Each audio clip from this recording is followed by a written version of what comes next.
As Jenny ran around the corner, she could hear the voices quite clearly.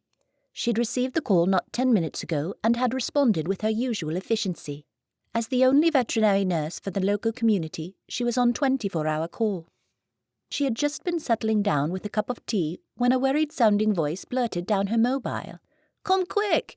They've found a hedgehog!" Nothing sensational about that, but when they told Jenny it was a blonde hedgehog, she reacted instantly. They were a protected species, and as such, had to be given whatever help was necessary. "Here she is!" shouted Tommy Newby, the boy who had called Jenny in the first place. He ran up to her, his face looking concerned. "It seems injured, Jenny, like it's been attacked or something." Jenny nodded and came forward. They were all gathered there, a small knot of children, all oohing and awing as they looked down at the little round spiky ball at their feet. Amongst them was Mrs. Strickland, the Year 4 teacher from the school.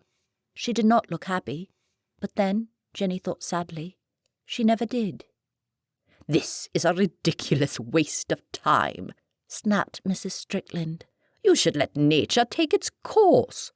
Deciding to ignore the comment, Jenny got down on her haunches and tenderly turned the little animal over. Blonde hedgehogs are almost identical to their brown cousins, except for two very distinct differences. One, they are blonde, hence their name, and two, they have no natural predators.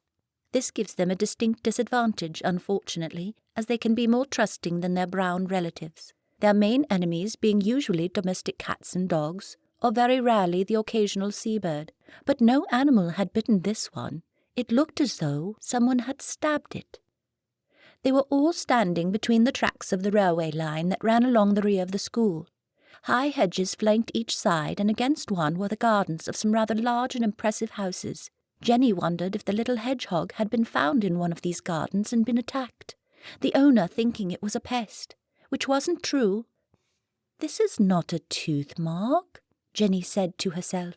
It looked very similar to a stab wound. It was clean, not ragged. She frowned. What could have happened? Mrs. Strickland must have heard her thoughts. "Well, whatever it is, just put it under that bush and let it die."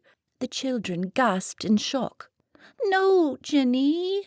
Leona Lawrence, the prettiest and cleverest girl in Mrs. Strickland's class, shouted. "You have to help it, please." "Don't worry," said Jenny, gently picking up the little animal in her hands. "We are honour-bound to look after these little fellows." "Well, I think it's a total waste of time, if you ask me." Jenny shot Mrs. Strickland a sharp look. Why did she always have to be so angry? Didn't she know how to lighten up? "Well, fortunately, I'm not you, Mrs. Strickland."